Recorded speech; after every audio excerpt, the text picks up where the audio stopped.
Sir ಈ ಕುಟುಂಬ ರಾಜಕಾರಣನೇ ಅವರನ್ನ ತಿಂತ ಬಲಿ ತಗೋತಾ ನಿಖಿಲ್ನ. ಸಂದೇಹನೇ ಇಲ್ಲ. ಗೌಡ್ರ ಮಕ್ಕಳು, ಮೊಮ್ಮಕ್ಕಳು, ಎಚ್ ಡಿ ಸೊಸೆ. ಸೊಸೆ ಅಂದ್ರು. ಇದು ಯಾರು ಒಪ್ತಾರೆ? ಯಾವ ಸಮಾಜನೂ ಒಪ್ಪಲ್ಲ. ಹೌದು, ಒಬ್ಬ ಮಗ, ಎರಡು ಮಗ ಆಲ್ರೈಟ್. ಇದು ಮಕ್ಕಳು, ಮೊಮ್ಮಕ್ಕಳು, ಸೊಸೆ ಎಲ್ರು ಯಾರು ಬಿಜೆಪಿಲೂ ಐತಲ್ಲ, ಕಾಂಗ್ರೆಸ್ಗೂ ಐತಲ್ಲ. ಅವರು ಹಾಳಾಗ್ತಾ ಇದಾರೆ. ಈಗ ಬಸವರಾಜ ಬೊಮ್ಮಾಯಿಗೆ ಏನಾಯ್ತು? ಶಿಗ್ಗಾವಿಲ್ ಸೋಲು ಭರತ್ ಬೊಮ್ಮಾಯಿ.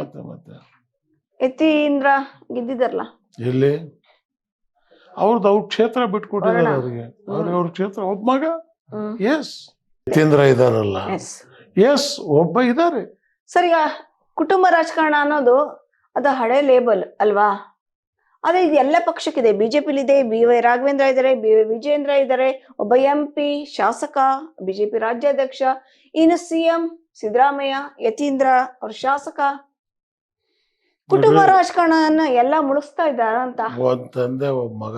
ಎಸ್, ಆ ಫ್ಯಾಮಿಲಿಯಿಂದ ಯಾರಾದ್ರೂ ಒಬ್ರು ತಂದೆ ನಂತರ ತಯಾರಾಗ್ಬೋದು. ಅದಕ್ಕೆ ಅವಕಾಶ ಇದೆ. Too much is too bad. ಯಾಕೆ ಬೇರೆಯವ್ರನ್ನ ಬೆಳೆಸಲ್ಲ? ಅದು ಕಾರ್ಯಕರ್ತನ JDS ಅಲ್ಲಿ ಕಾರ್ಯಕರ್ತನ ಬೆಳೆಸ್ತೀವಿ, ಕಾರ್ಯಕರ್ತನ ಮುಂದೆ ಯಾವ ಕಾರ್ಯಕರ್ತ ಮುಂದೆ ಬಂದಿದ್ದಾನೆ?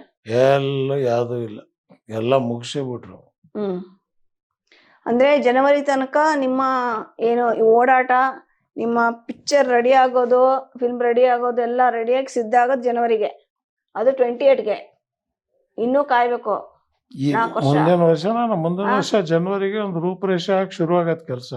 ಅಂದ್ರೆ 2025ಗೆ ಜನವರಿಗೆ. ಸೊ ಈಗಿನ ಸದ್ಯದ ರಾಜಕಾರಣ ಯಾವ ರೀತಿ ನಡೀತಾ ಇದೆ ಸರ್? ಒಂದು ನೀವು ಅನುಭವಿ ಕೇಂದ್ರದ ಮಾಜಿ ಸಚಿವ, ಒಂದು ನಿಮ್ಮ ಅಭಿಪ್ರಾಯ ಹೇಳಿ. ಹಣ ಮತ್ತು ಜಾತಿ. ಹಣ ಮತ್ತು ಜಾತಿಯ ಮೇಲೆ ಈಗಿನ ರಾಜಕಾರಣ ನಡೀತಾ ಇದೆ.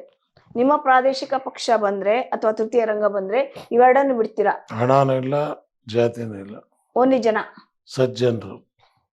ನಿಮ್ಮ ಮುಸ್ಲಿಮ್ಸ್ ಈಗ ಮುನ್ನೆಲೆಗೆ ಬಂದಿದಾರಲ್ಲ, ಅವ್ರು ಸಪೋರ್ಟ್ ಮಾಡ್ತಾರಾ?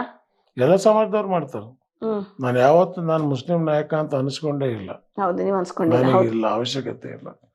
ನಾವು ಸಾಮಾನ್ಯ ಜನರ ಜನಪ್ರತಿನಿಧಿಯಾಗಿ ಕೆಲಸ ಮಾಡಬೇಕು. ಜನಪ್ರತಿನಿಧಿ ಕೆಲಸ ಮಾಡಬೇಕು.